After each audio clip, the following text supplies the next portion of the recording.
चूं चूं चिड़िया, तुम अभी तक सो रही हो क्या? क्या हो गया है? तबीयत तो ठीक है ना तुम्हारी? वो फजर की नमाज अदा करके घर वापस आया तो इसे अब तक सोते हुए देखा था। ऐसा तो कभी नहीं होता था। फजर की नमाज अदा करके वो कितनी ही देर कुरान पाक की तिलावत करती थी। वो जब घर आता तो वो हमेशा इसे बहुत ही पाकीज़ा से नूर के साथ मिलती थी। कितनी ही आयतें बिद करके वो उस पर फूंक मारती थी। लेकिन आज इसकी चिड़िया बिल्कुल खामोश बेड पर पड़ी हुई थी। वो आहिस्ता से इसके पास आते हुए नरमी से इसके बालों में उंगलियां चलाने लगा। वो बेचैन हालत में थी। अपने दोनों हाथों को अपने पेट पर बांधे हुए वो एक तरफ करवट लिए हुए थी। चेहरे पर तकलीफ के आसारात थे। मैंने नमाज नहीं पढ़नी थी आज। अबरक आपको प्लीज मेरे साथ लेटे ना। मेरे हाथ पैर ठंडे हो रहे हैं। वो इसका हाथ थामते हुए बोली तो अबरक फौरन ही अपने जूते उतार कर एक तरफ करता अपनी जैकेट भी उतारते हुए इसके साथ बेड पर लेटा था। वो इसकी हालत को समझ रहा था। क्या हुआ? पेट में दर्द हो रहा है? वो नरमी से इसके हाथ इसके पेट पर रखते हुए बोला। तो वो कुछ शर्मिंदा सी होते हुए इसकी गर्दन में चेहरा छुपा गई थी। ज्यादा दर्द है? डॉक्टर के पास ले चलूं? वो आहिस्ता से इसके बालों में उंगलियां चलाता इसके माथे को चूम गया था, जबकि वो इसके सीने में ही नफी में सर हिला गई थी। नहीं, ये नॉर्मल होता है। आपको नहीं पता। It's ladies problem. वो एक दफा फिर से इसके सीने में मुंह छुपाते हुए बोली थी, जबकि अब कुछ परेशान होता इसके गिर्द अपना हिसार मजबूत कर गया था। जबकि इसके गिर्द खुद को लपेटती सोने की कोशिश कर रही थी। लेकिन शायद दर्द और बेचैनी में इसे आराम भी नहीं मिल रहा था। हाँ, लेकिन इसके बदन की गर्म हदत पर वो थोड़ा रिलैक्स महसूस करती थोड़ी ही देर में नींद में उतर गई थी। इसकी आंख खुली तो खुद को इसने एक गर्म से बिस्तर में पाया था। अपने ब्लैंकेट के ऊपर शायद अब्रक ने इसी पर इसका दूसरा ब्लैंकेट डाल दिया था कि वो बेहतर महसूस करे। लेकिन बेड के अंदर इसने अपने पेट के नजदीक कोई बेहद गर्म चीज महसूस की तो फौरन ही अपने पेट पर हाथ रखते हुए इसे हॉट वाटर बोतल को निकाला था। जाग गई तुम? मैं कब से इंतजार कर रहा था कि कब तुम्हारी आंख खुले, मैं सूप लेकर आता हूँ। कमरे के दरवाजे से ही इसे जागते देखकर वो वापस निकल गया था, जबकि वो होमहा ही शर्मिंदा होती जल्दी से उठी थी। पेट में अब भी दर्द बहुत था। ये दर्द तो जिंदगी का हिस्सा था। इसने कभी ज्यादा इन चीजों को अहमियत नहीं दी थी। वो फ्रेश होकर बाहर निकली तो अब्रा कमरे में ही मौजूद था। आप कैसा महसूस कर रही हो? दर्द कुछ बेहतर हुआ? बड़े मसले में डाल दिया था तुमने मुझे चिड़िया। समझ ही नहीं आ रहा था कि किससे जाकर पूछूं। फिर जाके इंटरनेट से हेल्प ली है मैंने। तुम्हारे लिए बोतल ढूंढते ढूंढते आधा घंटा लग गया।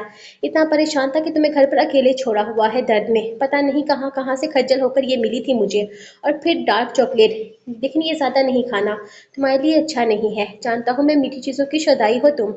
चलो यहाँ बैठो, पहले ये सूप पियो, इसे दर्द में आफाक होगा। फिर तुम्हारे लिए मैंने सब्जियों का दलिया बनाया है, इंटरनेट से देख कर। है सब्जियों का दलिया भी होता है? वो हैरानगी से पूछने लगी थी, जबकि वो इसे सोफे पर बिठाता इसके ऊपर कम्बल डाल गया था। अब की बात दिलम की हंसी छूट गई थी। वो इतनी भी बीमार नहीं थी जितना इसने इसे बना लिया था। मैंने पहली दफा ही सुना है। फिर इंटरनेट वालों ने बनाना भी सिखा दिया। अगर इससे कुछ फायदा हुआ तो आगे भी काम आएगा। वो सूप का प्याला अपने करीब करते हुए चम्मच भरकर इसकी तरफ करने लगा था, जबकि दिलम को ये सोच सोच कर होल उठ रहे थे कि ये अजीबो गरीब चीज इसे आगे की जिंदगी में भी खानी थी। खाओ ना, ये तो चिकन सूप है। ये आम इंसान की खुराक है। इसके बारे में मैं जानता हूँ, इसीलिए बनाया है। वो मुस्कुराकर बोला तो दिलम ने फौरन अपना मुंह खोला था। कैसा है? इसने कुछ एक्साइटेड होकर पूछा। पहली दफा अपनी बीवी के लिए कुछ बनाया था तो एक्साइटमेंट तो थी ही। अच्छा है, बहुत अच्छा है। बस नमक थोड़ा सा तेज है, इसने पूरी ईमानदारी से बताया था, क्योंकि दूसरा चम्मच वो अपने मुंह में डाल रहा था। अगर वो झूठ बोलकर कह देती कि अच्छा है तो फिर इसने इसे अपनी गुड़ियों से नवाजना था। हाँ, नमक थोड़ा तेज हो गया, लेकिन अच्छा लग रहा है, बुरा नहीं बना। चलो आगे से एहतियात करूंगा। ये खाओ, फिर चाय बनाता हूँ। बाकी पूरे घर में भी झाड़ू लगा दिया है। बाबा के कमरे में पोछा भी लगा दिया है। बैठक में सिर्फ झाड़ू लगाया है, पोछा लगाना थोड़ा मुश्किल काम है, मुझसे नहीं लगता। वैसे मुझे तो घर साफ ही लग रहा था, लेकिन तुम्हारी नजर पता नहीं कौन सी है जो हर चीज में तुम गंदगी ढूंढ लेती हो। लेकिन मैंने फिर भी सफाइयां करने की मुकम्मल कोशिश की है। बाकी किचन में फिर भी झाड़ू लगा दी है। आ जाओ, बाहर धूप निकली हुई है, तुम बाहर धूप में लेट जाओ। तब तक मैं तुम्हारे लिए चाय बनाता हूँ। फिर दलिया ट्राई करना। वो इसे देखते हुए बोला, जबकि दिलम इसकी बातें सुनते हुए मुस्कुराई जा रही थी। अबरत में इतनी भी बीमार नहीं हुई, ये नॉर्मल है। मुझे समझाते हुए कहने लगी थी। नहीं, नॉर्मल नहीं है, मैंने इंटरनेट से देखा है, बहुत तकलीफ होती है। चलो चलो, बाहर आ जाओ, धूप में बैठकर भी अच्छा महसूस होता है। उठाकर ले चलूं तुम्हें? वो कुछ ज्यादा ही फिक्र कर रहा था। जबकि दिलम को समझ में नहीं आ रहा था इस इंसान के कौन कौन से रूप से मोहब्बत करे, इसका हर अंदाज इसे खुद से इश्क करने पर मजबूर कर रहा था। अबरत, मैं बिल्कुल ठीक हूँ, आप मत चाय बनाएं, मैं बनाती हूँ, इतनी भी बीमार नहीं हुई हूँ कि आपसे ये सारे काम करवाऊँ। आप मुझे शर्मिंदा कर रहे हैं। घर के काम करता मर्द अच्छा नहीं लगता। आप बैठे, मैं कर दूंगी सब कुछ, इतना भी दर्द नहीं है। दर्द है, बहुत दर्द है, मैं जानता हूँ, और ज़्यादा मेरे साथ चून चलाने की ज़रूरत नहीं है। नहीं लगते होंगे अच्छे घर के मर्द काम करते हुए, लेकिन मैं अपनी बीवी के लिए कुछ भी कर सकता हूँ। चलो आओ, अब बाहर धूप में बैठो। वो इसका हाथ थाम में इसे अपने साथ बाहर लेकर आया था। बाहर धूप में इसने चारपाई पहले से बिछाई हुई थी, जिस पर मुकम्मल 2-3 लेयर वाली मोटी गद्दी नुमा तलाइयां बिछाई गई थी। ऊपर भी डबल कंबल था।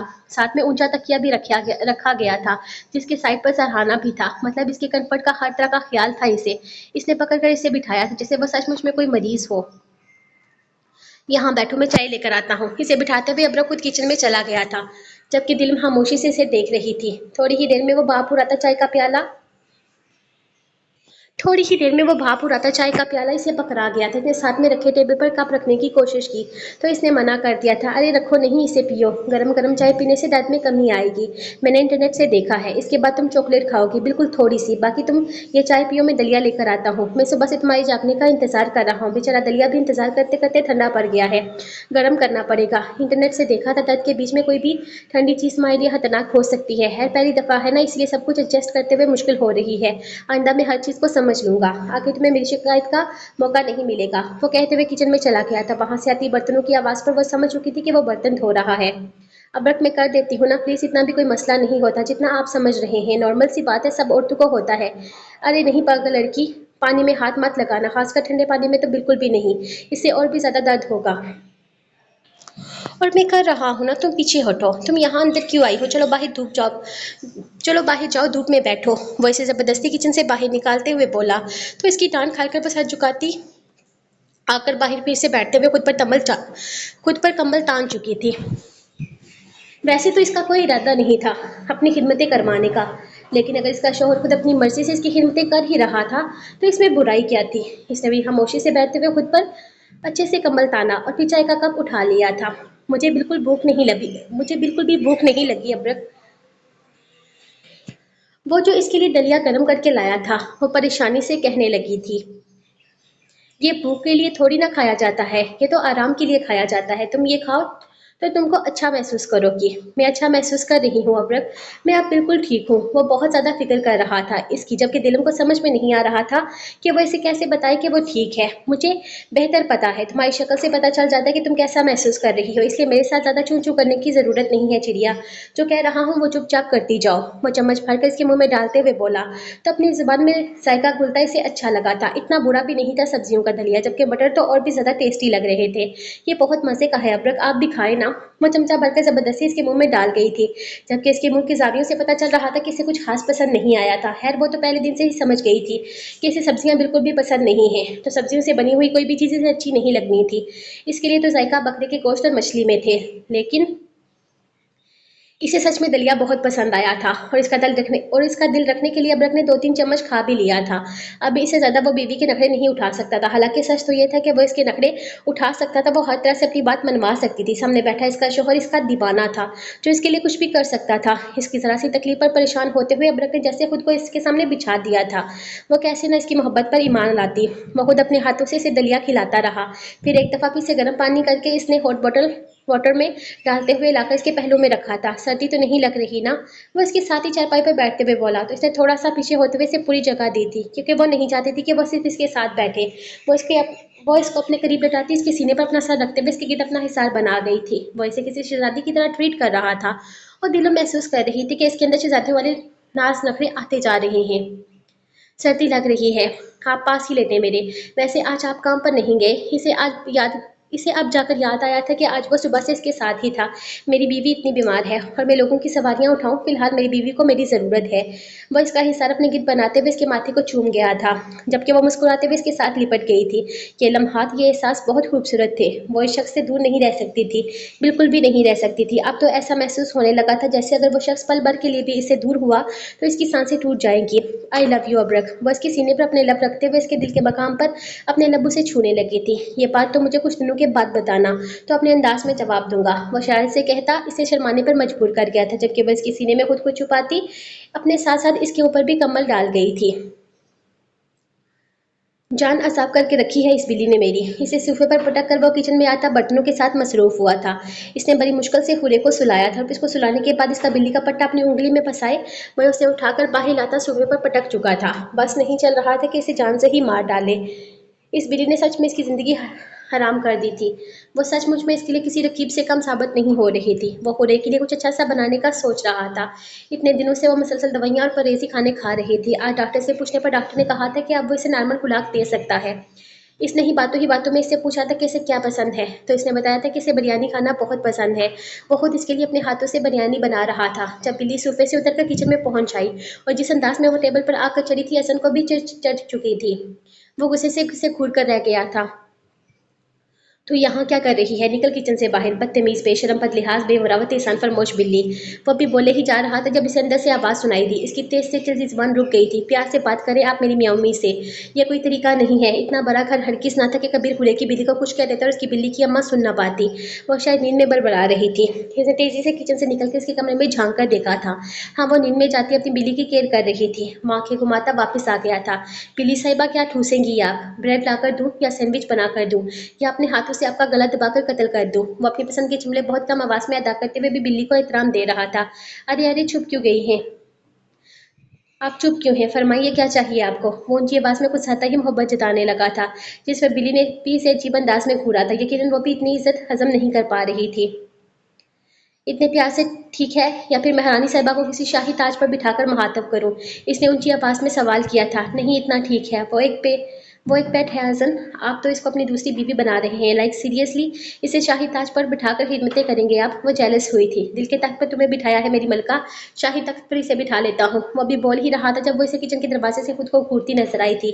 लब्बों पर अपने आप मुस्कुराहट बिखर गई थी, यानी आग दोनों तरफ बराबर लगी थी। इस बात का एहसास हसन को आहिस्ता आहिस्ता हो रहा था। ये मेरी बेटी है, इसके साथ आपका निकाह जायज़ नहीं है। वो गुस्से से टेबल से अपनी बिल्ली उठाकर इसे घूरने लगी थी, जबकि इसकी बात पर कानों को हाथ लगाता अस्तगफिरुल्लाह कहकर रह गया था। लड़की, दिमाग खराब है तुम्हारा? तुम्हें सच में लगता है कि मैं बिल्ली से निकाह कर लूंगा? अस्तगफिरुल्लाह, तौबा अस्तगफिरुल्लाह। मर्द हैं चार के मर्द हैं, चार की गुंजाइश है। वो मुंह बनाकर बोली थी। मेरे दिल में किसी की जगह नहीं। ये तो कम बख्त दिल ने तुम्हें अपनी दुनिया बनाने का फैसला कर लिया है। ना तुमसे पहले कोई था, ना तुम्हारे बाद कभी कोई आएगा। मेरा दिल शफाफ आईना है जिसमें पहला अक्स तुम्हारा है, आखिरी भी तुम्हारा ही रहेगा। वो इसके पास आता बड़ी मोहब्बत से अचानक इसके लब्बों को चूमते हुए दोबारा अपने काम की तरफ मतवज्जो हो गया था। वो ये छोटी छोटी जिसारतें इस अंदाज में करता था कि वो कुछ बोल ही नहीं पाती थी। हूरे का चेहरा सुर्खी चिलकाने लगता, लेकिन फिर कबीर पलट कर इसे देखता ही नहीं था। इसका अंदाज गैर महसूस था। शायद इतने दिनों में पहले भी कुछ ऐसा ही तल्लक था। हाँ, शायद याददाश्त भूलने से पहले भी वो इसके इस कदर ही करीब था। तभी तो इसके किसी अंदाज में कोई हिचकिचाहट नहीं थी, जबकि वो मासूम शिद्दत इसकी पुरशिद्दत जिसारतों पर अच्छी हंसी बौखला कर रह जाती। क्या बना रहे हैं आज? मैं खाना बनाऊं? वो किचन के अंदर दाखिल होती इसके हाथ में मौजूद चिकन देखने लगी थी। नहीं, खाना मैं बनाऊंगा, तुम यहाँ बैठकर मुझे अपनी शक्ल दिखा सकती हो। वैसे भी तुम्हारा चेहरा सामने रहता है तो लगता है जिंदगी में सब कुछ ठीक हो रहा है। मेरा चेहरा इतना प्यारा है। वो खुश होते हुए सामने कुर्सी पर बैठने के बजाय टेबल पर बैठी थी। और जिस अंदाज में टेबल पर अल्टी पल्टी मारती थी, वो आंखें घुमा कर रह जाता। इसे बेतरतीबी पसंद नहीं थी, जबकि हुरेस के मुकाबले में इतनी ही बेतरतीब वाकया हुई थी। तुम बिल्कुल भी अच्छी बच्ची नहीं हो। तुम्हें बचपन में सिखाया नहीं कि बैठने के लिए कुर्सियां बनाई गई हैं? वह समझाते हुए बोला था। सिखाया गया होगा, लेकिन मैं तो याददाश्त भूल गई हूँ ना। वो दांत दिखाती मजे से बोली। तो हसन भी हंस दिया था। तुम्हारी याददाश्त तुम्हारे फायदे के लिए नहीं भूली है, और ना ही याददाश्त भूलने से कोई मैनर्स लेस हो जाता है। हाँ, आपको बड़ा पता है, वकील हैं डॉक्टर नहीं। ज़्यादा ड्रामे ना किया करें। ये मेरी याददाश्त है, मैं बेहतर जानती हूँ। वैसे भी कभी कभी सोचती हूँ अज़न पता नहीं मैं कैसी हुआ करती थी। पता नहीं स्टाइलिश थी या फिर सीधी सादी सी। वैसे मेरी शक्ल देखकर लगता तो नहीं कि मैं स्टाइलिश हूँ। 30 साल कैसे गुजारे होंगे मैंने? वो अपनी ही सोचों में गुम थी जब कभी ने मुस्कुराते हुए अपनी जेब से एक कार्ड निकाल कर इसके हवाले किया था। हाय अल्लाह, ये तो मेरा शनाख्ती कार्ड है। मैं कितनी प्यारी लग रही हूँ इसमें। ये में लोग कहते हैं कि कार्ड में तस्वीर अच्छी नहीं आती। मेरी तस्वीर कितनी प्यारी है माशाल्लाह से। मैं अपनी नज़र उतारूं, आप दिखाएं ना अपनी तस्वीर। वो खुश होती से अपना कार्ड दिखाती। अपनी उम्र भी देख चुकी थी और वो जानती थी कि उम्र दिखाने के लिए ही हसन ने इसे कार्ड दिया है। मैं अभी 30 का नहीं हुआ। तुमसे छोटा तुमसे छोटा हूं ना।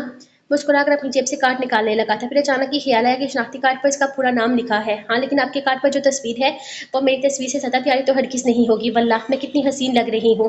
दिल करता है उससे शादी कर लूँ। दिखाएं दिखाएं अपनी तस्वीर दिखाएं। वो अपना हाथ आगे करके कार्ड मांग रही थी। तुम खुद से शादी नहीं कर सकती क्योंकि तुम मेरी हो, मिसेस हुरे असंशा, और अब क़यामत तक मेरी ही रहोगी। मैं खुद को तुम्हें तुम्हारा अपना कहने की भी इजाज़त नहीं दूँगा और नहीं दे रहा फ़िलहाल तुम्हें अपना कार्ड भी। क्यों वो मुँह बना गई थी? क्योंकि मैं तुम्हें इस खुशफ़हमी से नहीं निकालना चाहता कि तुम्हारी शनाख्ती कार्ड पर ये तस्वीर मेरी तस्वीर से ज़्यादा प्यारी है। वो इसकी आँखों में आँखें डालता नरमी से इसके जबड़े को अपने हाथों में कैद करते हुए इसके लहू पर झुक गया था। अब इसके अंदाज़ शिद्दत लिए हुए था।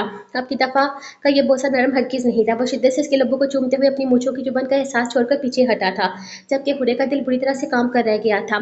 इसके हाथों में लर्ज़िश थी जब नरमी से कबीर ने पास आते हुए इसके दोनों हाथों को थाम लिया था। मुझे दिखाएँ अपना कार्ड। वो इसकी हरकत को नज़रअंदाज करने की कोशिश करने लगी थी, जो अपने आप में एक बहुत ही मुश्किल काम था। निगाहें झुकाए वो इसे अपना हाथ छुड़वाती फिर से कार्ड मांगने लगी थी। अंदाज़ ऐसा था जैसे खुद को बोल्ड ज़ाहिर कर रही हो, जैसे ये बताने की कोशिश कर रही हो कि इसके यूँ करीब आने पर से कोई फ़र्क नहीं पड़ा।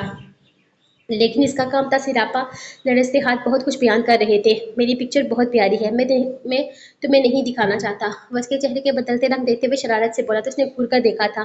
दिखा देना, मैं देखकर बताऊंगी कि प्यारी है या नहीं। वो अपना हाथ छुड़वाने की जद्दोजहद करती मासूमियत से गोया हुई थी। मैं फ्री में नहीं दिखाता। वो पलट कर फिर से अपने काम में मगन हुआ था।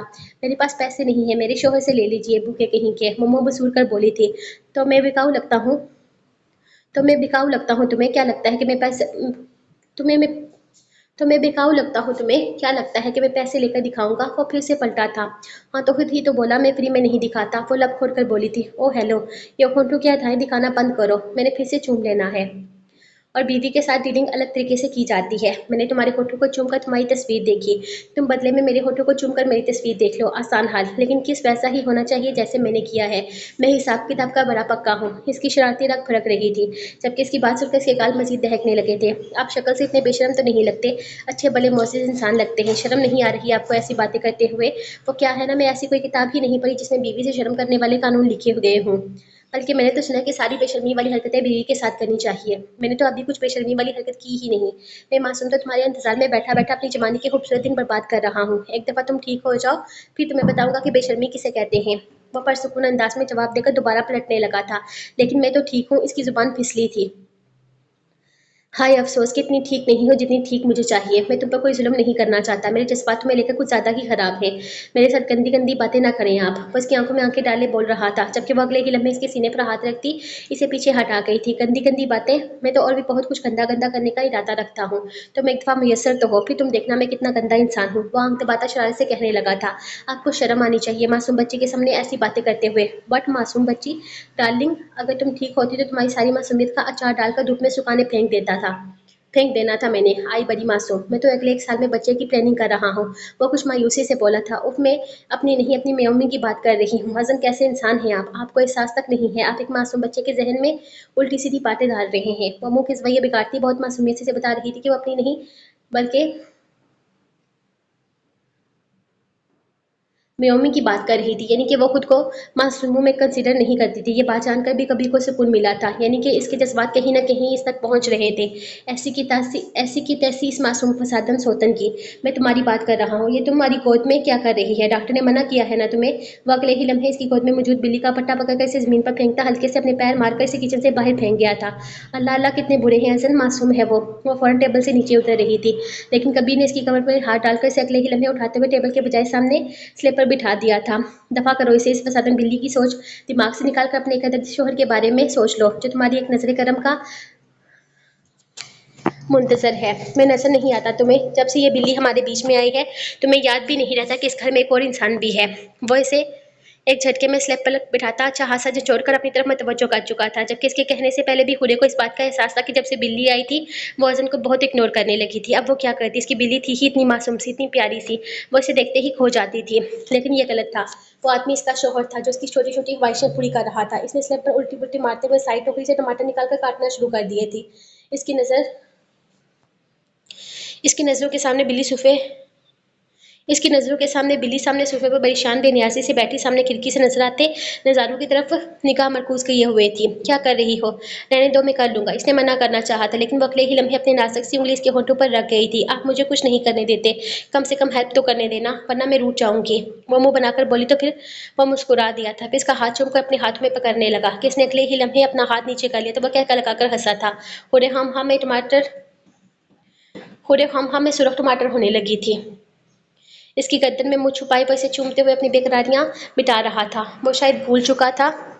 इसकी गर्दन में मुँह छुपाए हुए वो इसे चूमते हुए अपनी बेकरारियाँ मिटा रहा था। वो शायद भूल चुका था कि इस वक़्त वो अपने ससुराल में है।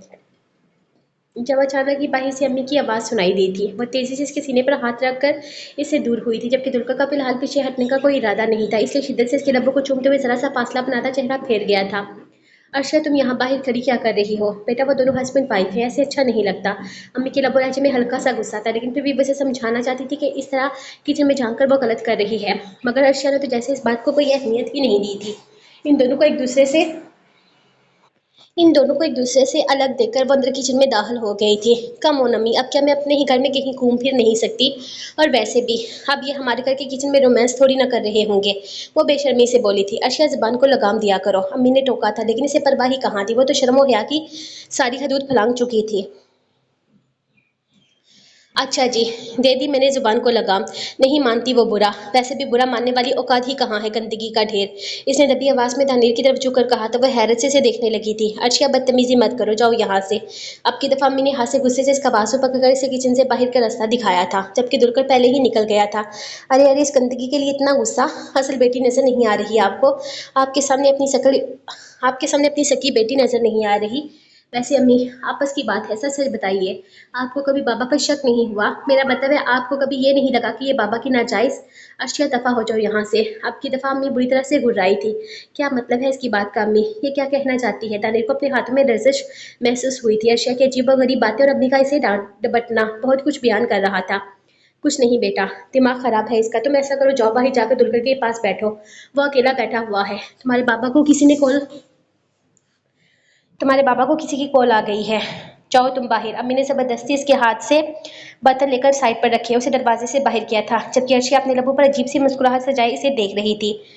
अर्शिया की अजीब सी हंसी। बाहर आकर भी इसका जहन आज़ाद नहीं हुआ था। बाहर बाबा के पास बैठते हुए भी इसका ध्यान किचन की तरफ ही लगा हुआ था। न जाने अंदर किस बात पर बहस चल रही थी, लेकिन अम्मी अर्शिया को बहुत बुरी तरह से डांट रही थी। इसे समझ नहीं आ रहा था कि अंदर क्या चल रहा है, लेकिन इसे इतना मालूम था कि वहाँ जो भी बात हो रही है वो इसके साथ के मुतल्लिक ही हो रही है। मेरा बच्चा क्या सोच रहा है, क्यों इतना उदास है मेरा चांद? बाबा इसे अपने सीने से लगाते हुए बोले तो वो हल्का सा मुस्कुराती नफी में सर हिला गई थी। इसका उदास होना बनता है अंकल, आप हमारी छुट्टियां ही मंजूर नहीं कर रहे। हम कहीं जा सके। मैं करना चाहता हूँ, लेकिन मेरे ऊपर भी लोग हैं दुलकर, यकीन मानो। अगर मेरे बस में होता तो मैं तुम्हारी पहली दरखास्त ही रिजेक्ट ना करता। वह समझाने वाले अंदाज में बोले थे, जबकि दुलकर ने नाक से मक्खी उड़ाई थी। रहने दीजिए, कबीर की छुट्टियां मंजूर हो गई, मेरी नहीं हो रही। इसकी शादी का नाम सुनने की देर थी कि आपने इसे 15 दिन की छुट्टी अनायत फरमा दी, और मेरे लिए एक सिग्नेचर नहीं हो रहा आपसे। कबीर ने 3 साल से एक भी छुट्टी नहीं की है दुलकर, प्लीज समझने की कोशिश करो। इसने अपनी रेगुलर छुट्टियों को भी पेंडिंग रखा हुआ था। इसकी छुट्टियां मंजूर न करने की कोई वजह ही नहीं थी हमारे पास। अरे छोड़िए, ये सब कुछ पता है मुझे। वो कुछ ज्यादा ही लाडला है आपका, वो बात ही खत्म कर गया था, जबकि इसकी नाराजगी पर अंदाज पर दानिर को खूब हंसी आ रही थी। वो मेरा बिल्कुल लाडला नहीं है, बल्कि जितना वो तुम्हें बुरा लगता है ना, इससे कहीं ज्यादा इसका एटीट्यूड मुझे बुरा लगता है। लेकिन ऐसे लोगों को हम क्या ही कह सकते हैं जो अपने काम को लेकर इतने ज्यादा सीरियस हों। जहाँ अफसर जकाम बहार को भी लेकर छुट्टियां करते हैं, वहां सीने पर गोली खाकर भी वो अगले दिन ड्यूटी पर था।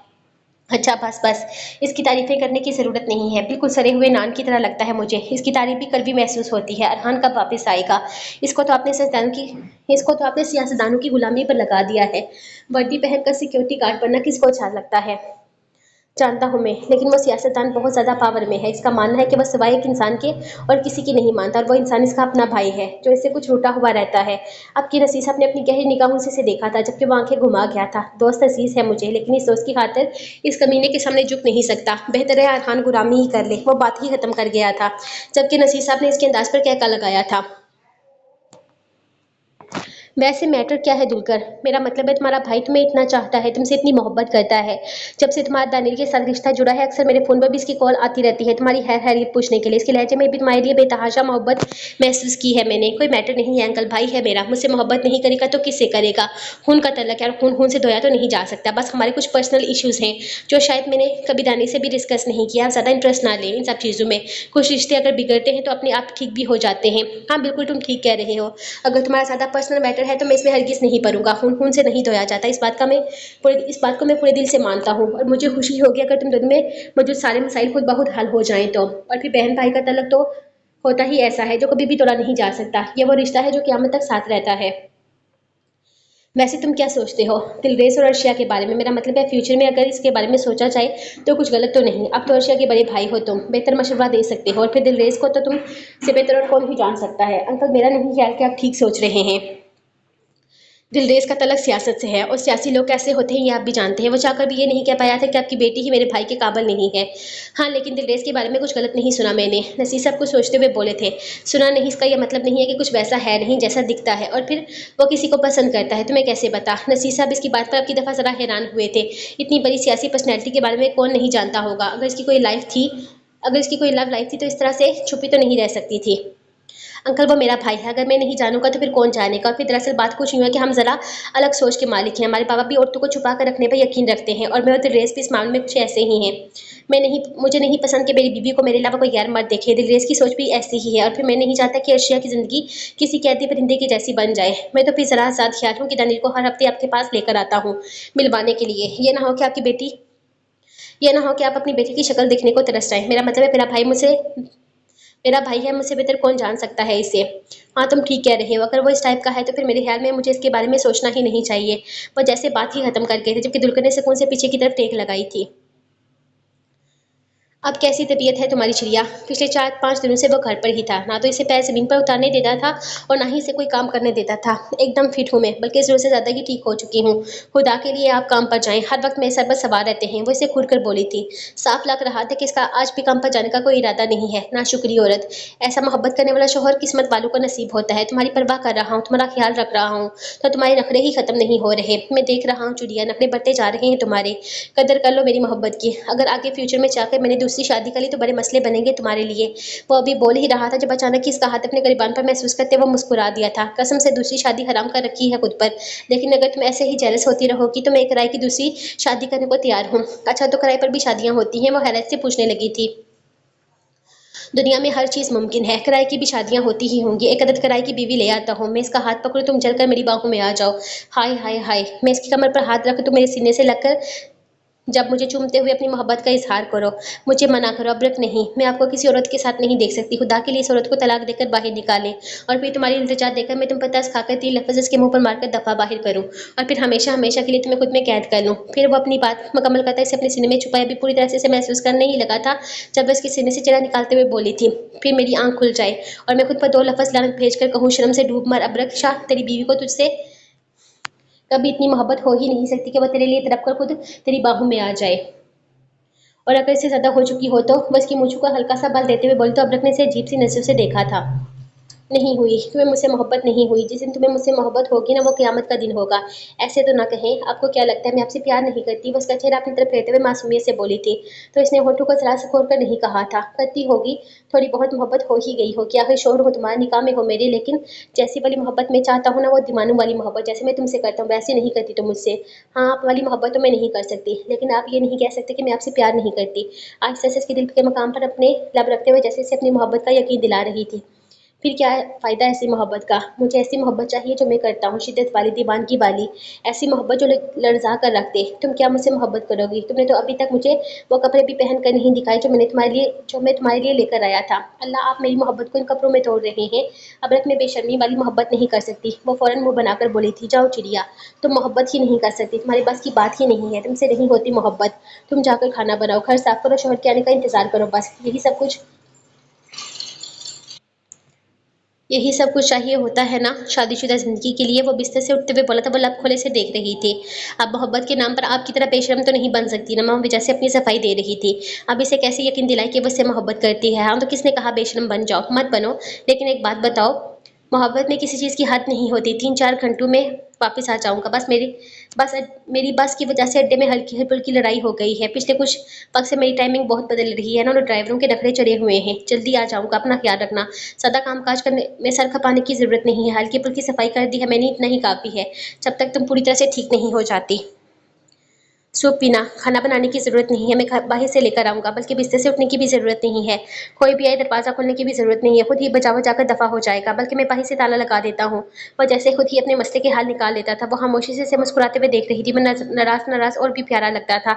अजीब आदमी था वो, तो बेशरम था ही, मोहब्बत के नाम पर इसे भी बेशरम कर देना चाहता था। लेकिन अगर इस तरह वो खुश होता था तो इसे खुश करने के लिए तो इसे खुश करने में कोई बुराई भी नजर ना आती थी। वो जाते हुए कमरे का दरवाजा भी बंद कर गया था, तो वो नरम गरम बिस्तर महसूस करती कमर खुद पर तान गई थी। सफर शुरू हो चुका था। वो लोग इस्लामाबाद एयरपोर्ट पहुंचे थे। अब आगे का सफर इनका गाड़ी पर होना था। इस्लामाबाद से सवात का वो होटल जहां उन्होंने जाना था तकरीबन 7 से 9 घंटे के फासले पर था। यानी सफर अच्छा खासा लंबा था। ड्राइवर इसने कोई थर्ड पर्सन नहीं रखा था। इसने अरहान को ही आर्डर दिया था कि आधे में गाड़ी वो चलाएगा, जबकि बाकी रास्ते की ड्राइविंग जुल्करनैन ने करनी थी। हालांकि अरहान ने कहा भी था कि वो ड्राइवर नहीं बल्कि इसका सिक्योरिटी अफसर है, लेकिन इस बात को तो इसने सिरे से कोई अहमियत ही नहीं दी। एक तो ड्राइविंग से इसे वैसे भी उलझन होती थी, ऊपर से दुलकर की तरह इसके भाई ने भी इसे ड्राइवर ही रख लिया था। खैर यहाँ पर वो कुछ भी नहीं कर सकता था, इसलिए खामोशी से इसके हुक्म की तकमील कर रहा था। गाड़ी इस्लामाबाद की सड़कों पर दौड़ना शुरू कर चुकी थी। वो लोग अचानक से सवात क्यों जा रहे थे, अरहान को इस बात का कुछ इल्म नहीं था। और फिर जाकर एक खास मकाम पर जाना था। एक ही होटल में जाकर रहना था, और वो होटल इतना अच्छा भी नहीं था। वो कल रात ही इंटरनेट से चेक कर चुका था कि जिस होटल की लोकेशन इन्हें मिली थी वो ना तो बहुत ज़्यादा महंगा था और ना ही बहुत ज़्यादा सस्ता था। ज़्यादा फैसिलिटीज़ भी नहीं थी, नॉर्मल सा होटल था वो जो सिर्फ सवात में वक्त गुजारने के लिए ही बुक किया जा सकता है। अब वो कोई आम आदमी तो था नहीं, जाना माना सियासतदान था। इस इंसान के लिए इस तरह का होटल बदनामी का सबब बन सकता था, लेकिन वो तो परवाह ही नहीं कर रहा था किसी चीज़ की। इसे समझ नहीं आ रहा था कि आखिर इस आदमी के दिमाग में चल क्या रहा है। इतना बड़ा सियासतदान होकर वो एक आम से होटल में रहने वाला था। हद होती है किसी चीज़ की। इतना पैसा होने के बावजूद भी इतना कंजूस था। दुलकर अपने बाप की जायदाद का 1 रुपया नहीं खर्च करता था, लेकिन फिर भी अच्छा खासा दरिया दिल था। रोज इसे शर्मा बर्गर चाय जरूर पिलाता था, वो भी अपनी जेब से। हाय, इसका दोस्त तो लाखों में एक था।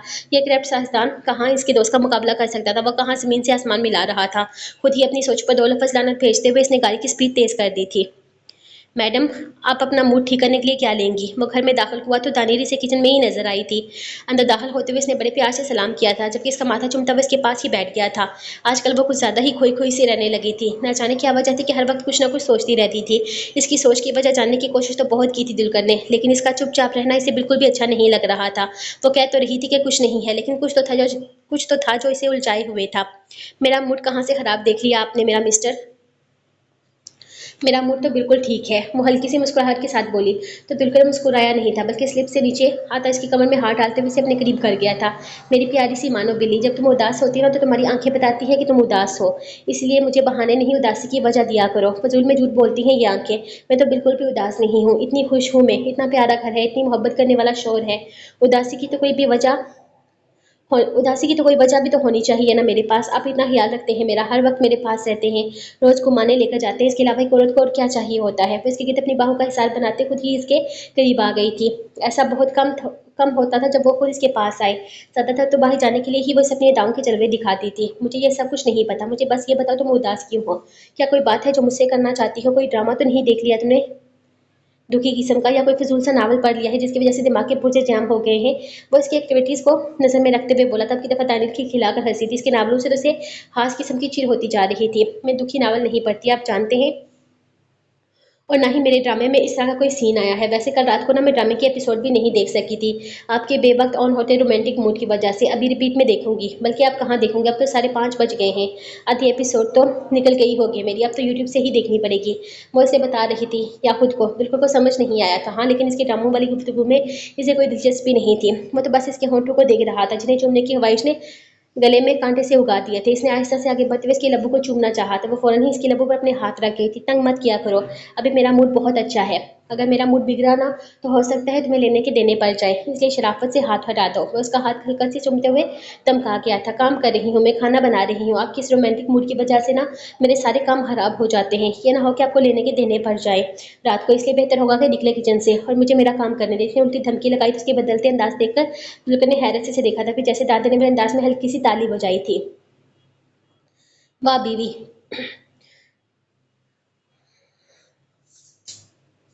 बीवी को नखरे करने आ गए हैं, क्या बात है माशाल्लाह। ऐसे नखरों पर दुल्हन कुर्बान जाए, लेकिन कसम से इन नखरों के साथ अगर थोड़ा सा प्यार भी कर लो तो प्यार बताकर नहीं किया जाता, चोरी चोरी दिल में किया जाता है। और मैं चोरी चोरी करके खुश हूँ, दिल में ही अच्छा है। चिल्ला चिल्ला कर बताने की जरूरत नहीं है। आप जाहिर इधर से, मुझे मेरा काम करने दें, फिर मुझे अपने ड्रामे भी देखने हैं। और दाजो, आज आपने मुझे ड्रामे नहीं देखने दिए। ड्रामे कितने बजे हैं? वो उसकी बात काट गया था। आज से लेकर 11 बजे तक सारे ड्रामे देखूंगी मैं। फारक और फजूल टाइम नहीं है तुम्हारे पास। ड्रामों का ये वाला टाइम रोमांस का होता है, ऐसे फजूल एक्टिविटीज का नहीं। मेरे ड्रामों की टाइमिंग बहुत अच्छी है, सालों से सदियों से वही टाइमिंग है। आपके रोमांस का कीड़ा बेवक्त जागता है। बेवक्त जागता है डार्लिंग, सुबह से शाम तक मैं काम पर होता हूँ, इसके बाद रात को बंदा रोमांस ना करे तो और क्या करे। और फिर इसके बाद बंदा बीवी के नखरे भी उठाए। वो परसुकून से अंदाज में कहता है, इसके कमर में हाथ डालते हुए इसे अपने करीब करके इसकी गर्दन पर झुक गया था। अब की बार इसकी कोई बात ना मानते हुए बस की गर्दन को जा बजा चूमता अपने अपने तपते लप्पू का लम्स वहां भी खेलने लगा था। इसके लब्स इसकी गर्दन को चूमते चले जा रहे थे, जबकि उसके रोकने की कोशिश में नाकाम हो रही थी। ना तो इसके लब्बों की हरकत रुक रही थी और ना ही इसके जज्बात कंट्रोल में आ रहे थे। नखरे करने कहाँ देते हैं आप मुझे। इसने हल्का सा इसे पीछे किया तो इसे जिस अंदाज में से घूरा था वो मासूमियत से मुंह बनाकर रह गई थी। लेकिन वो इसकी मासूमियत को नजरअंदाज करता अगले ही लम्हे इसे अपने कंधे पर डाल चुका था। मैं तुम्हारे हर तरह के नखरे उठा सकता हूँ मेरी जान, लेकिन कभी कभी तुम भी मेरी बात मान लिया करो, बल्कि अगर बात मेरे जज्बात पर आए तो मान ही लिया करो। वो मजीद बेबाक हुआ था। दुलकर क्या कर रहे हैं आप, कोई आ जाएगा, दरवाज़ा बंद है डार्लिंग। और अब तुम्हारी बहन की इंतहाई घटिया हरकत के बाद मेरा दिमाग इतना ख़राब नहीं है कि मैं लॉक चेक ना करूं और चेंज ना करवाऊँ। अर्शिया के आने के अगले ही दिन इसने पूरे घर का लॉक चेंज करवा दिया था। ये बात वो बहुत अच्छे तरीके से जानती थी। इसके बैग से चाबी भी गुम हो गई थी, लेकिन वो चाबी अर्शिया के पास होगी इसे हरगिज अंदाजा नहीं था। हैरिस इस मौजू पर ना तो दुलकर ने से कुछ पूछा था, ना ही इसने इसे कुछ बताया था। जानती हूँ, लेकिन फिर भी हम किचन में खड़े हैं, वो समझाते हुए बोली थी। हाँ ना, मैं भी कहूँ रोमांटिक माहौल क्रिएट क्यों नहीं हो रहा। किचन में तो रोमांटिक माहौल क्रिएट होने से रहा, बेडरूम में चलते हैं। वो परसुकुर अंदाज में बोलता अगले ही लम्हे इसे अपनी बाहों में भर चुका था, जबकि वो इसे मना कर रही थी कि इसका खाना जल जाएगा, जिसका चूल्हा वो पहले ही बंद कर चुका था। वो इसे रोकने की कोशिश में नाकाम होती, इसके साथ बेडरूम में आने पर मजबूर थी। वो इसे बेड पर धकेलते हुए अपनी शर्ट एक झटके में उतारता इसे खुद में कैद करने लगा था। वैसे दुलकर मैं क्या सोच रही थी, इस दिन बाबा कह रहे थे कि दिलेश भाई की शादी अर्शिया से करवा देते हैं। दिलेश भाई क्या सच में इतने अच्छे नहीं है अर्शिया के लिए। वह उसके गर्दन पर झुका हुआ था जब इसने इसका बेहतर मूड देखते हुए सवाल किया, वरना वरना अर्शिया का जिक्र इसे किसी भी कंडीशन में पसंद नहीं था। मेरा भाई बहुत अच्छा है दानिर, और इस मामले में वो बहुत ज़्यादा अच्छा है, लेकिन तुम्हारी बहन बहुत बुरी है। मैं सारी ज़िंदगी अपने भाई को शर्मिंदा नहीं देख सकता। वह उसकी निगाहों से निगाह मिलाता हुआ बोला, तुम्हारी बहन इस काबिल ही नहीं कि मेरे भाई के साथ इसका जोड़ बने। और तुम्हारे पापा अरहान के बारे में भी पूछ रहे हैं। मुझे ये बात भी बहुत बुरी लगी इनकी। तुम्हें पता है, आज तक मैंने अरहान से कुछ भी नहीं छुपाया। पर्सनल से पर्सनल बात भी इसे बता देता हूँ, लेकिन मैं ये बात इसे नहीं बता पाया। क्यों? क्योंकि नसीर साहब अपनी दूसरी बेटी का जोड़ भी किसी न किसी के साथ बनाने में लगे हुए हैं। मैं नहीं चाहता कल कल को अरहान को शर्मिंदगी उठानी पड़े। लेकिन ये भी हकीकत है कि तुम्हारी बहन ना तो मेरे दोस्त के लिए ठीक है और ना ही मेरे भाई के लिए। और अब प्लीज़ इसका नाम लेकर मेरा मूड खराब मत करो।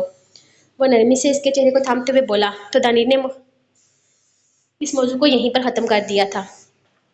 अगर वो इसकी बहन की इज्जत रख रहा तो बेहतर था कि वो भी इस मामले में खामोश ही रहे। इस दिन के बाद इसने घर जाने की भी दोबारा जिद नहीं की थी, क्योंकि इतना तो वो भी अकल से पैदल नहीं थी कि समझ न पाती कि अर्शिया जानबूझकर उसके शौहर पर डोरे डाल रही है। अब ये मामला नज़रअंदाज करने वाला नहीं था। पहले ना सही, लेकिन अब वो अर्शिया की हर चीज़ पर कड़ी निगाह रखती थी। हाँ, वो अब अपने और अपने शौहर के रिश्ते पर कोई रिस्क नहीं उठा सकती थी। होटल के एक कमरे में ताइश और शान रुके थे, जबकि दूसरे कमरे में आविया और रोशानी की बुकिंग हो चुकी थी। ताइश ने ना तो इसे कोई बात की थी और ना ही सारे रास्ते में से मुखातिब किया था। वो यही चाहता था कि वो यहाँ पर कंफर्टेबल फील करे, जो कि एक मुश्किल काम था, क्योंकि वो इसके साथ कंफर्टेबल नहीं थी तो फील कैसे करती।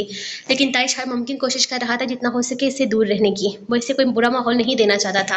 पहले ही इसके जहन पर बहुत बुरा असर पड़ चुका था। जो भी था, वो एक छोटी सी बच्ची थी। फिलहाल इसके दिमाग में ये सारी चीज़ें नहीं थी। शायद वो अपने जज्बात को वक्त से पहले ही इस पर आया कर गया था, जो कि ठीक नहीं था। अगर रोशान ने इसके लिए एक बच्ची थी तो इसे इस बात का भी ख्याल रखना था कि जिस लड़की से वो दिल लगा चुका है वो इस तरह की सोचों से इतनी ही दूर है जितनी कि इसकी अपनी बेटी रोशान है। इसलिए इसने फैसला कर लिया था कि जब तक वो बड़ी नहीं हो जाती वो खुद ही इसे फासला बनाकर रखेगा। वो इसकी थी, ये फैसला वो कर चुका था। इसने इसे खुद से दूर जाने नहीं देना था। इसे अपनी ज़िंदगी में शामिल करने के लिए वो हर हद से गुजरने को तैयार था, लेकिन ये सही वक्त नहीं था। वो इसके मासूम से जहन के साथ खेल नहीं सकता था। वो कोई अनमेच्योर आजकल के लड़कों जैसा नहीं था जो अपने लम्हों के सुकून के लिए किसी की मासूमियत को रोन डाले। वो फैसला कर चुका था कि इस लड़की को वो अपनी ज़िंदगी में शामिल करेगा, लेकिन हर चीज़ वक्त के साथ ही अच्छी लगती है। इसलिए वो खुद ही इसे फासला बनाने लगा था।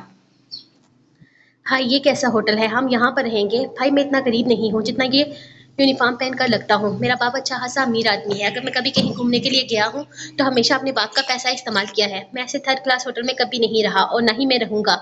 जाके अपने मालिक को बोल दे। अरहान जुल्करनैन के साथ कमरे में आया था। अभी तक तो उसने सिर्फ कमरा देखा था। ये बातें जुल्करनैन ने इसे बताई ही नहीं थी कि वो दोनों ये कमरा शेयर करने वाले हैं, क्योंकि होटल में बस 2 ही कमरे खाली थे। अच्छा, तुम इतने अमीर हो तो ये नौकरी क्यों करते हो? जुल्करनैन वहीं बेड पर बैठते हुए इसे पूछने लगा था। अपने यार के लिए। दुलकर शाह मेरा दोस्त है, मेरा यार है, मेरा दिलदार है। इसके लिए करता हूँ ये नौकरी। और दूसरी वजह यह है कि मुझे पसंद है ये नौकरी। मैं बचपन से पुलिस में जाना चाहता था। मेरे बाबा बहुत बड़े बिजनेसमैन हैं और मेरे भाई बहन भी। वो मजे से बता रहा था, जबकि जुलकरनैन ने जरा सा हाँ में सर हिलाते इसी के बेड पर लेटना चाहा तो उसे जैसे जोरदार करंट लगा था। ओ भाई, तू यहाँ क्या कर रहा है? तू जा ना अपने कमरे में। एक तो इतना गंदा सा होटल, ऊपर से एक गंदा सा कमरा मेरे हवाले किया, इसमें भी तू मेरे बेड पर आकर सो रहा है। वो इसे घूर कर बोला था, जबकि जुल्करनैन ने कोई अहमियत ही ना दी इसकी बात को। अरहान, तुम बहुत अमीर हो, तुम्हारे घर वाले बहुत अमीर हैं, तुम्हारे पास जो चीज़ मौजूद है, लेकिन तुम्हारे पास हर चीज़ मौजूद है, लेकिन तुम इस वक्त एक सिक्योरिटी गार्ड हो और सर ने यही कमरा दिया है हम दोनों को रहने के लिए। तो मैं यहीं सो रहा हूँ। अगर ये तुम्हारा हाई स्टैंडर्ड के मुताबिक नहीं है तो तुम कहीं और जाकर अपना गुजारा कर सकते हो, और प्लीज़ मुझे डिस्टर्ब मत करना। मैं सारा दिन ड्राइविंग करता रहा हूँ। अब मेरी हालत ऐसी नहीं कि मैं मज़ीद जाग सकूँ, सो गुड नाइट। सुबह-सुबह जागना है मुझे। वो चेहरे पर कम्बल डालते हुए बोला, जबकि अरहान इसे हैरत से देखता रह गया था। मतलब अब इसके इतने बुरे दिन आ गए थे कि अब एक सियासतदान के पालतू मैनेजर के साथ रात गुज़ारेगा। नहीं, ऐसा नहीं हो सकता।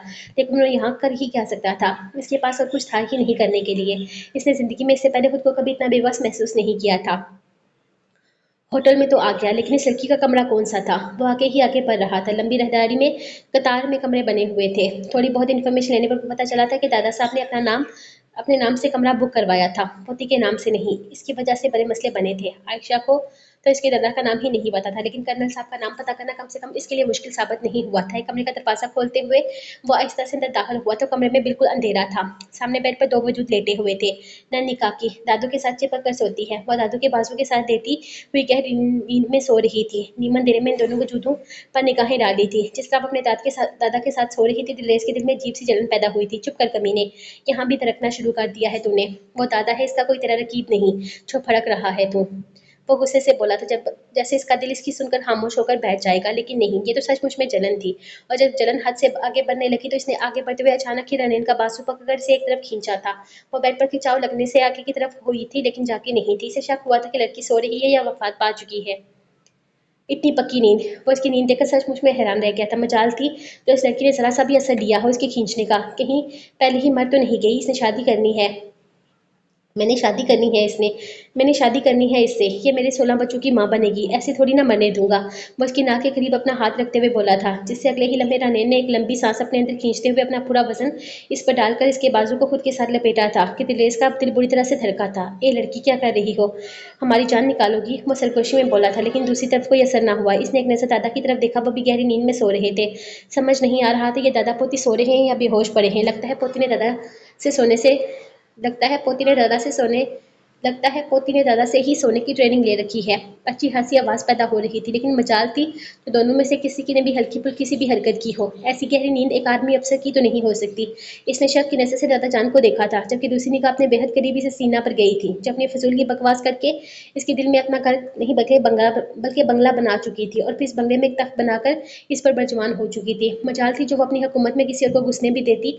इस लड़की के अलावा किसी की गुंजाइश ही नहीं थी। इसकी बंद निगाहों ने तो कमाल करना ही था, लेकिन इसके खूबसूरत लब ने जैसे गले में कांटे उगा दिए थे। अस्तगफिरुल्लाह, निकाह नहीं हुआ अभी। इसने चेहरा फेर कर खुद को काबू किया था, लेकिन निगाहें भटक भटक कर इसके होंठों की तरफ जा रही थी। दिलरेज चेहरा दूसरी तरफ फेरे आहिस्ता आहिस्ता कानैन के नाजुक सिरापे से अपना बाजू निकालने की कोशिश कर रहा था। वो इस तरफ देखना भी नहीं चाहता था, क्योंकि इस लड़की में एक जादू था। इसकी मौजूदगी का एहसास सहरंगेज था। ऐसा लगता था जैसे वो होश खो देगा। वो इतनी भी कोई हसीन और जमील नहीं थी, लेकिन दिलरेज के दिल की दुनिया बदल चुकी थी। अजीब सी थी इन दोनों की मोहब्बत की दास्तान। रानैन इसके खिलाफ बातें करती थी और वो इसी पे दिल हार बैठा था। वो इसकी बुराइयां करती थी और वो इनाम में अपना दिल इसके कदमों में रख गया था। होगा कोई ऐसा दीवाना दिल रेज कर देसी जैसा। दुनिया याद करेगी कि एक सोशल मीडिया इन्फ्लुएंसर एक साइंसदान की बुराइयां कर करके इसे अपना दीवाना कर गई थी। आखिरकार हाथ इसकी ग्रिप से आज़ाद हुआ तो इसने बाजू इसके नीचे से निकाला था। अपने दूसरे हाथ को इसने बेड से जोड़कर रखा हुआ था, ताकि इसका गुस्ताख हाथ कोई गुस्ताखी न करे। इसने हर मुमकिन कोशिश कर डाली थी कि इसकी उंगलियां इसके बदन को न छुएं, लेकिन अपनी जिल्द के पिछले हिस्से पर इसे इसके गर्म पेट का लम्स महसूस हुआ था। शायद सोते हुए इसकी कमीज थोड़ी सी बेतरतीब हुई थी, वरना इसका लिबास इंतहाई क्यूट था। अपने दादा के साथ सोते हुए वो अपने लिबास का ख्याल रखती थी। इस बात का एहसास इसे हो चुका था। लिबास क्यूट इसलिए था क्योंकि इसके पूरे नाइट सूट में छोटे छोटे बेबीज के डिजाइन बने हुए थे। छोटे छोटे बारबीज के डिजाइन बने हुए थे। वह एक फ्लफी ड्रेस था जो इसकी नाजुक से सिरापे को अच्छा खासा सेहतमंद दिखा रहा था। इसकी ढीली गिर से वो अपना हाथ आहिस्ता से नीचे से निकाल रहा था, जब अचानक ही इसे महसूस हुआ कि वह नींद से बेदार हो रही है। वह एक झटके में इसके करीब से उठकर वहां से भागने का इरादा रखता था। जब अपना ही हाथ बेड से फिसला और वो इसकी बड़ी बड़ी आंखों वाली हसीना के चेहरे पर गिरा। गहरे रद्दी तौर पर इसके लबों ने रनैन के नाजुक लबों पर पहरा जमाया था। इसका दिल जोर से धड़का था, जबकि दूसरा वजूद भी जैसे होशो हवास की दुनिया में आ चुका था। रनैन पूरी आंखें खोले खुद पर पड़े इस वजन को महसूस कर रही थी। अपने लबों पर बोझ महसूस करते हुए वो कुछ समझना चाहती थी, जबकि दूसरी तरफ दिलेर जो पहले ही इसका दीवाना हुआ था, इस लम्स का नशा अपने लबों पर महसूस करता हुआ जैसे दुनिया बुलाए बैठा था। गैर महरम का एहसास और दिल के सारे जज्बात किसी एक ही शख्स के साथ जो जाना कि इम्तहान नहीं तो फिर क्या था, ये जुल्म नहीं तो फिर क्या था। इसने खुद पर सब्र किया। जिस अल्लाह ने इसके दिल में मोहब्बत डाली है वही इसका महरम बनाकर इसके हवाले करेगा। वो एक झटके में पीछे हटता हुआ कमरे की लाइट ऑफ कर गया था। जब अगले ही लम्हे कमरे में चीखों पुकार का सिलसिला शुरू हुआ। वो ऊंची ऊंची आवाज में चीखने लगी थी। रेस ने एक लम्हा भी ज़या न करते हुए वहां से निकल जाना ही बेहतर समझा था। क्या हुआ, क्या हुआ रनैन मेरी बच्ची, क्या हुआ मेरा बेटा, क्या हुआ, क्यों चिल्ला रही हो, कोई बुरा ख्वाब देखा है क्या? दादू ने फौरन ही अपने साइड का लैंप ऑन किया था। वो परेशानी से इसे पूछने लगे थे जो बेड पर बैठी बुरी तरह से चीख चिल्ला रही थी। वो रात को अपने साइड वाला लैंप जलाकर सोती थी क्योंकि इसे बिल्कुल अंधेरा पसंद नहीं था, जबकि दादू अंधेरे में सोने की आदी थी, इसलिए वो दूसरी तरफ करवट लेकर अपने साइड का लैंप बुझा देते थे ताकि ना तो इनकी पोती को मसला हो और ना ही इन्हें। लेकिन इस वक्त जिस तरह वो चीख रही थी वो समझ चुके थे कि वो बुरी तरह से खौफजदा हो गई है। इसकी साइड का लैंप कैसे बंद हुआ वो समझ नहीं पाए थे। इसे खुद से लगाए वो उसके चिल्लाने की वजह पूछ रहे थे, जबकि वो बार बार दरवाजे की तरफ इशारा कर रही थी। दादू दादू वो था इस कमरे में, दादू मैंने अपनी आंखों से देखा है। दादू वो मुझ पर झुका हुआ था, वो गिरा था मुझ पर। वो चाहकर भी दादू को नहीं बता पाई थी कि यहाँ थोड़ी देर पहले क्या मंजर पेश आया है। वो इतनी मुंह फट थी कि किसी के सामने कुछ भी बोल जाती थी, लेकिन यहाँ ना जाने कैसे से शर्म आ गई थी। अपने दहकते गालों पर हाथ रखते हुए इसने दादू साईं को बताने की कोशिश की थी कि आखिर इसके साथ हुआ क्या है, जबकि वो हर चीज को इसका डर समझकर इसे रिलैक्स करने की कोशिश कर रहे थे। मेरा बच्चा, मेरा जिगर का टुकड़ा, मेरी जान, वो ख्वाब था, तुम ख्वाब देख रही थी, हो जाता है, घबराओ नहीं। हम लंबे सफर से यहाँ पहुंचे हैं, कल भी सारा दिन हम घूमते फिरते रहे, थकावट में अजीब तरह के ख्वाब आते रहते हैं। तुम परेशान मत हो, मेरा बच्चा सब ठीक है। वो नरमी से इसे अपने साथ लगाते समझाने की कोशिश कर रही थी, जबकि वो खुद भी यही महसूस कर रही थी कि शायद वो ख्वाब की कैफियत में ये सब कुछ सोच रही है। लेकिन दर फुटे मुंह इसके ख्वाब में आना भी इसी शख्स इसके ख्वाबों में आना भी इसी शख्स को था जिससे वो नफरत करती थी, और वो इसके कितने करीब था ये सोचकर ही इसे ठंडे पसीने आने लगे थे। दादू बहुत डरावना हाथ था, बहुत बहुत ज्यादा वाला डरावना। आप समझ रहे ना मेरी बात को? और दादू के सीने से लगते हुए बोली थी, हाँ मेरी जान, मेरा बच्चा, मैं समझ रहा हूँ, डरावना था तभी तो तुम डर गई ना। चलो अब सोने की कोशिश करो, फिर सुबह हमने घूमने भी तो जाना है। दादू प्यार से इसे समझाने लगे थे, जबकि वो एक दफा फिर से सोने की कोशिश करने लगी थी। काफी देर के बाद वो इसे सुलाने में कामयाब हुए थे, हाँ, लेकिन इस डर की वजह से खुद दोबारा नहीं सो पाए थे। तेजी से इसके कमरे से निकलते हुए वो अपने कमरे में अंदर घुसा ही था कि वहां अरहान को अपने बेड पर बैठे देखा था। कहाँ से आ रहे हो कर साइदान, सब जानता हूँ मैं, यहाँ तुम घूमने फिरने नहीं आए बल्कि किसी और ही चक्कर में आए हो। किसी के कमरे में गए हुए थे क्या? किसके कमरे में गए थे? वो लड़की चिल्ला क्यों रही थी? क्या किया था तुमने इसके साथ? वैसे मेरा इरादा था तुम्हारे पीछे आने का, लेकिन फिर मुझे पता चला कि इस कमरे में एक नहीं बल्कि दो लोग रहते थे। तो तुम्हारी करतूतों की सारी खबर ली है मैंने। जब से यहाँ आया हूँ देख रहा हूँ कि तुम इस कमरे के दाएं बाएं घूम रहे हो। इतना ही नहीं, किसी कर्नल की इन्फॉर्मेशन भी ले रहे थे तुम। अब खुद सब कुछ सच बताओ कि या फिर मैं अपने तरीके से सच निकलवाऊँ। मुझे यहाँ अपने इस नौकर के साथ फंसा के खुद मजे मार रहे हो, और तुम्हें लगता है कि मैं तुम्हें मजे मारने दूंगा? सच सच बताओ क्या चक्कर है, वरना अभी की अभी तुम्हारी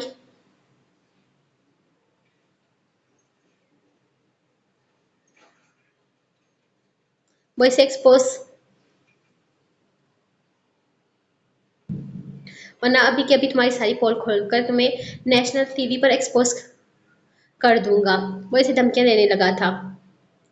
दिल्ली जो पहले से ही अपने कमरे में देखकर जरा बौखलाया था इसकी दिलेर जो पहले इसे अपने कमरे में देखकर जरा सा बौखलाया था, अब इसकी बातों पर नाक से मक्खी उड़ाते हुए बेड पर आकर लेट गया था। क्या कहकर एक्सपोज करोगे मुझे मिस्टर? जरा मुझे भी तो बताओ, मेरी बिल्ली मुझे इसे म्याऊं म्याऊं करती अच्छी नहीं लगती मुझे। वो इसके मजे लेने लगा था, जबकि अरहान इसकी इतने रिलैक्स अंदाज पर हामे गर्दन हिलाता बिल्कुल इसी के अंदाज में बैठ के दूसरी साइड पर आकर लेटा था। मैं बिल्ली हूँ या तुम बिल्ली चोर हो मिस्टर? मैं तुम्हारे काले करतूत हूँ, मेरा मतलब है बिल्ली चोरी का गवाह हूँ, साथ गया था तुम्हारे। जरा सोचो अगर दुनिया को यह पता चल जाए कि इतना बड़ा जाना माना सियासतदान एक बिल्ली चोर है तो क्या असर पड़ेगा तुम्हारी शख्सियत पर। लाइक सीरियसली तुम स्कूल के बच्चों वाली धमकियां दे रहे हो? खैर, ये बातें बताते हुए याद रखना कि ये प्यारी सी शक्ल तुम्हारे दोस्त की शक्ल से मिलती है। मुझ पर तो कोई यकीन भी नहीं करेगा कि मैंने ऐसा कर सकता हूँ, लेकिन अगर मैंने ये कह दिया कि मेरा जुड़वा भाई ने ये हरकत की है तो इस पर लोग यकीन कर देंगे। खैर, इस बात को छोड़ो, तुम्हें एक मजे की बात बताता हूँ। तुम्हारी दुल्हन के लिए भाभी देख लिया है मैंने, इसी के कमरे में गया हुआ था। वो लड़की मेरी होने वाली बीवी है, इसको हेलो हाई करने गया था, इसी के चक्कर में यहाँ आया हूँ, और इंशाल्लाह बहुत जल्द इसे दुल्हन की भाभी भी बनाऊंगा। इसीलिए मैं जो कर रहा हूँ मुझे करने दो, और तुम यहाँ से दफा हो जाओ, मुझे अलग कमरा चाहिए। वो इसकी बात को सरे से कोई अहमियत न देते हुए अपनी असीज तक पहुंचाने लगा था। अरहान, इस होटल में बस 2 ही कमरे खाली थे, एक ये कमरा और दूसरा तुम्हारे वाला। वैसे तो तुम्हें शुक्र अदा करना चाहिए कि मेरी सिक्योरिटी गार्ड वाली नौकरी तुमसे यहाँ नहीं करवा रहा। हालाँकि मुझे तुम्हें अपने कमरे के बाहर खड़ा रखना चाहिए, ताकि तुम मुझे सिक्योरिटी दे सको। लेकिन मैं इतने बड़े दिल वाला हूँ कि मैं तुम्हें अलग कमरे में आराम करने के लिए जगह दे रहा हूँ। नाशुक्री की भी कोई हद होती है। चलो जाओ यहाँ से, आराम करो जाकर अपने कमरे में। इसने अपना एहसान जताया था। तुम्हारा इतना बड़ा दिल है कि तुम इसको थोड़ा और बड़ा कर लो। जाकर अपने मैनेजर के साथ तुम सो जाओ, क्योंकि इसके कराटे मास्टर के साथ मैं नहीं सो सकता। खुद तो मजे ले लेकर सो रहा है, बाकी जाए भाड़ में। इसके साथ कम से कम मैं तो नहीं सो रहा, मैं तो यहीं पर सो रहा हूँ। वो कहते हुए खुद पर कंबल तान चुका था, जबकि नरेश ने आज तक अपने भाई के साथ अपना कमरा शेयर नहीं किया था, तो भाई के दोस्त के साथ क्या ही कर सकता था।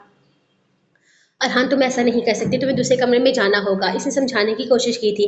मैं ऐसा कर चुका हूँ और मैं दूसरे कमरे में हरगिज़ नहीं जा रहा। अगर तुम चाहो तो जा सकते हो। वैसे दुल्हन के साथ मैंने 1000 दफ़ा कमरा शेयर किया है, आज तक इससे कोई प्रॉब्लम नहीं हुई, तो तुम्हें भी नहीं होगी।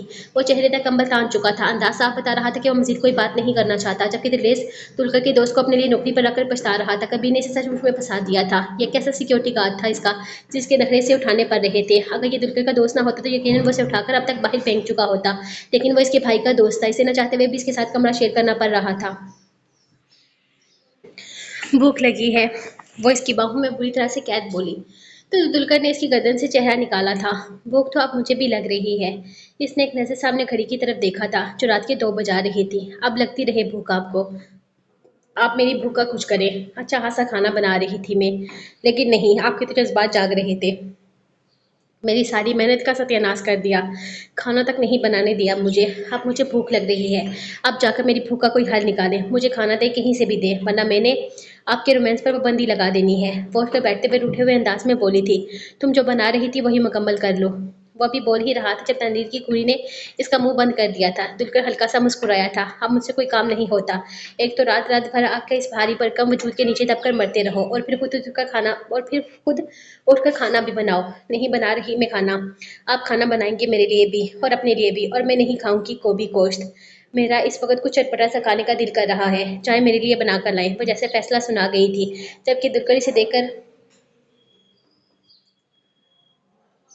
रह गया था। इसे कहाँ आता था मैगी बनाना, वो खुद ही मज़े से बनाती और खाती रहती थी। अरे तुमने कभी मैगी खाई भी नहीं है, और ना ही इसे इस तरह की चीज़ें पसंद थी। इसने तो कभी मैगी खाई भी नहीं थी, और ना ही इसे इस तरह की चीज़ें पसंद थी।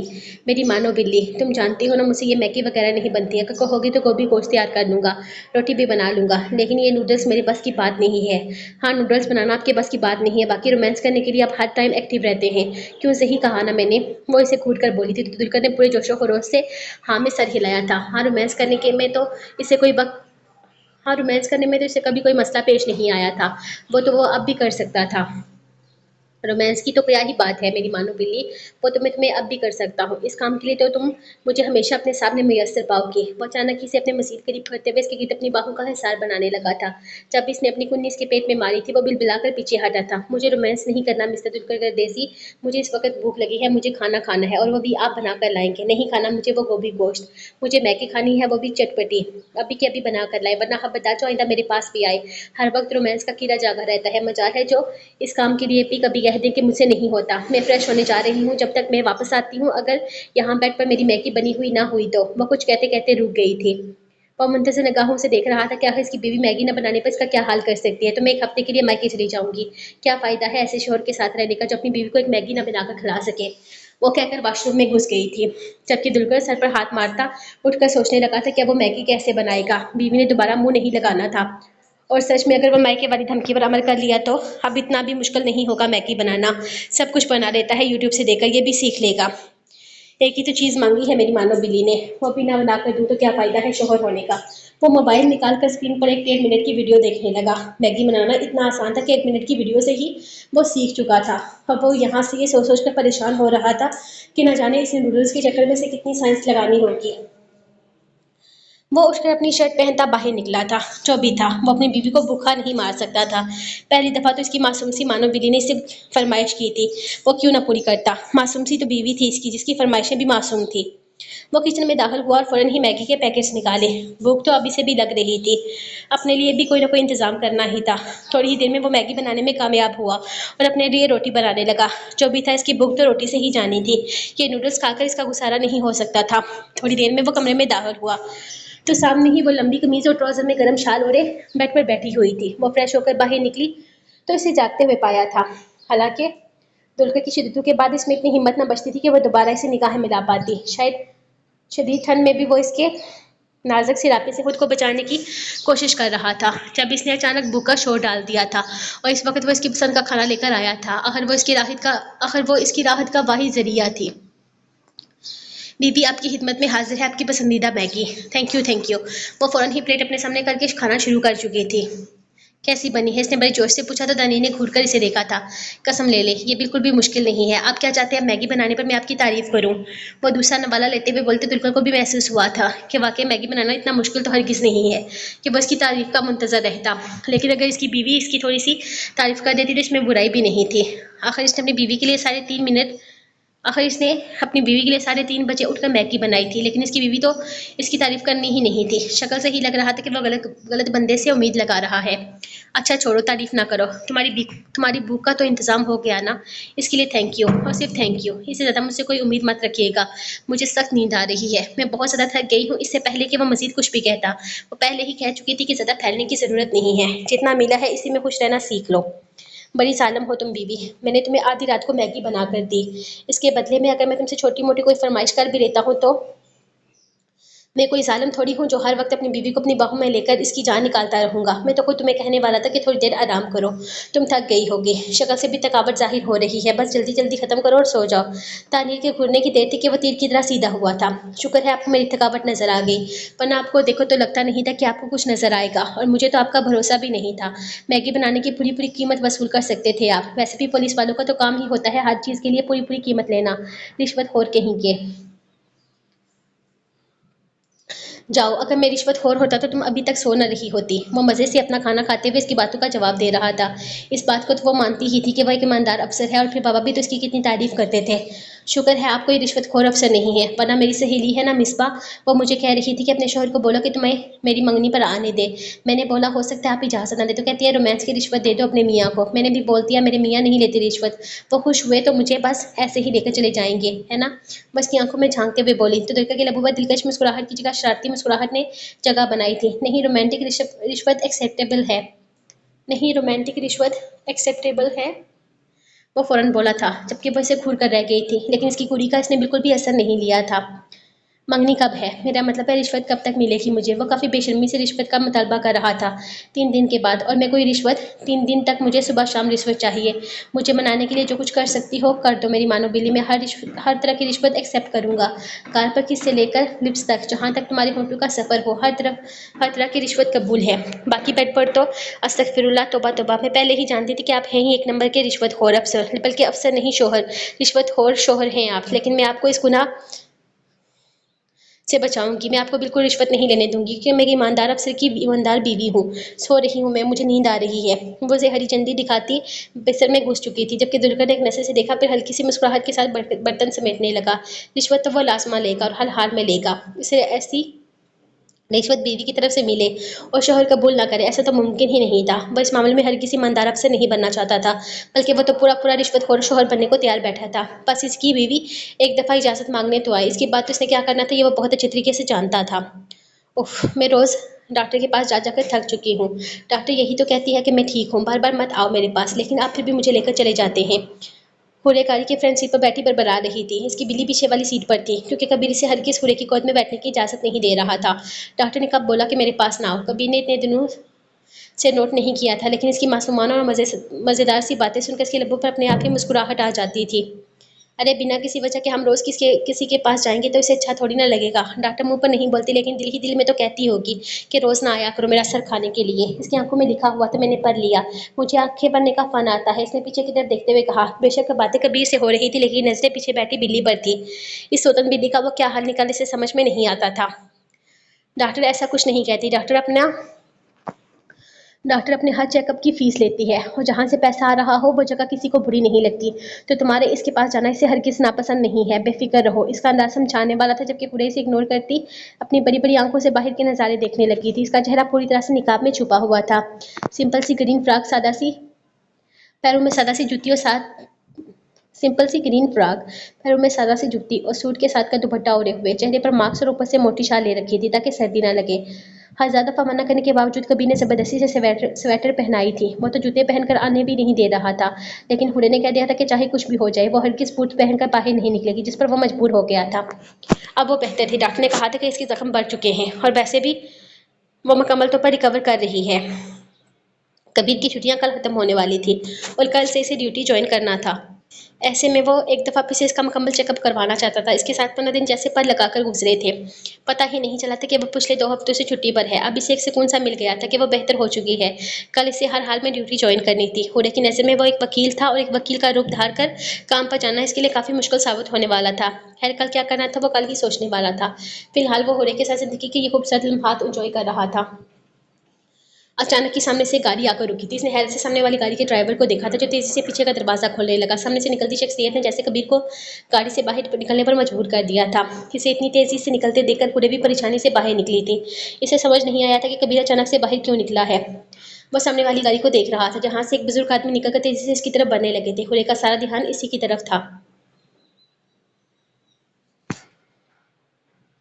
सामने से आते बुजुर्ग ने कबीर के करीब पहुंचकर अपने दोनों बाजू फैलाए थे। कबीर जैसे खुद को जबरदस्ती इनके सीने से लगने पर मजबूर करते हुए इनसे गले मिला था।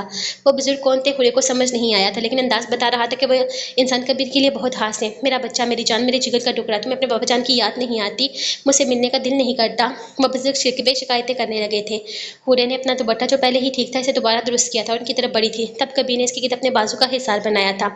बाबा जान, प्लीज कोई शिकवा मत करें। इस वक्त मैं आपके किसी शिकवे का जवाब नहीं दे सकूंगा। इससे मिले ये हुरे है, मेरी बीवी, मेरी ज़िंदगी, मेरा सब कुछ। इसने हुरे को देखते हुए साथ ही इसकी अहमियत भी जता दी थी। जबकि वह बुजुर्ग हैरत से इस जबकि वह बुजुर्ग हैरत से इस नाजुक सी लड़की को देख रहे थे, जिसने निकाब कर रखा था। तुमने शादी कर ली अज़म, तुम ऐसा कैसे कर सकते हो? तुमने हमें बताया तक नहीं। क्यों अचानक शादी? क्या हम तुम्हारे लिए इतने गैर अहम हो चुके हैं कि तुमने बताना भी ज़रूरी नहीं समझा? हवेली वालों को खबर तक नहीं की? क्यों अज़म? क्यों हम से इतनी बड़ी बात छुपाई तुमने? बाबा जान गुस्से और सदमे की कैफियत में थे। कबीर ने हुरे की करीब अपना गिरफ्त मजबूत करते हुए इसे अपने करीब कर लिया था।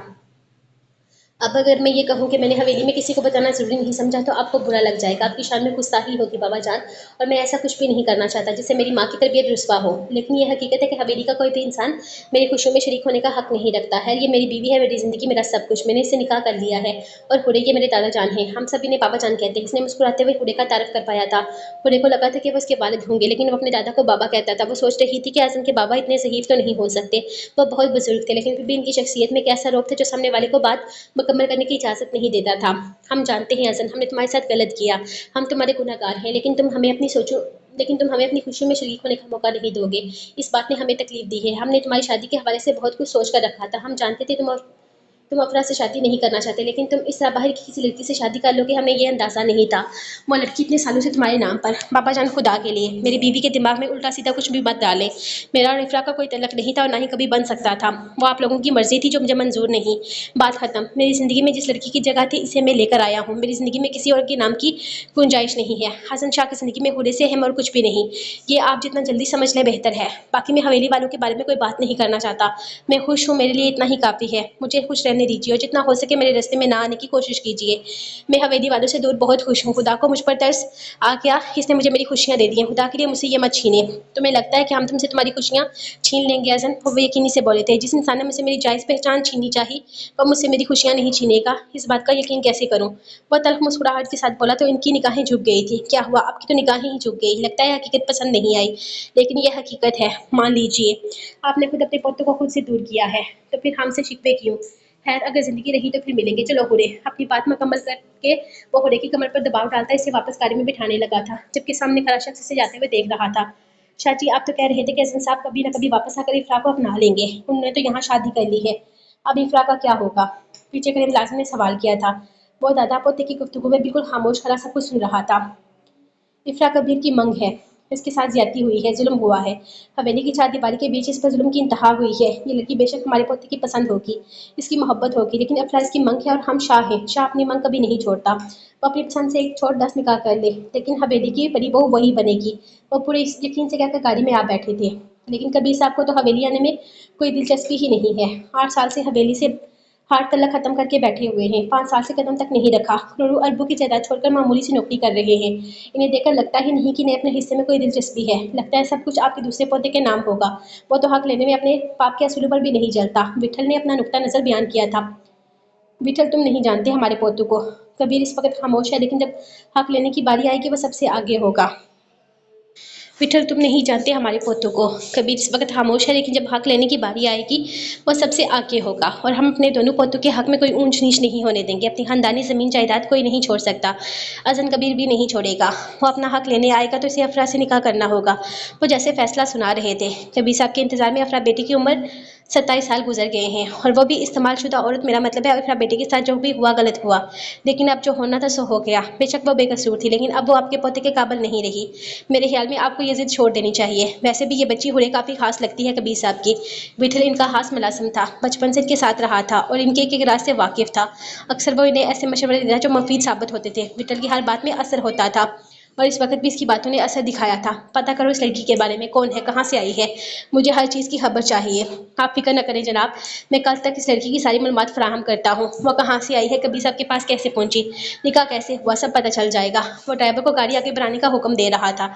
शाहजी ने मोबाइल पर अपने दूसरे पोते की कॉल देकर एक जानदार मुस्कुराहट अपने लबों पर सजाई थी। इनके दोनों पोतों में इनकी जान बसती थी, लेकिन इनके दोनों ही पोते इनसे दूर थे। एक पोता इनसे मिलना नहीं चाहता था, दूसरे पोते से वो खुद मिल नहीं सकते थे।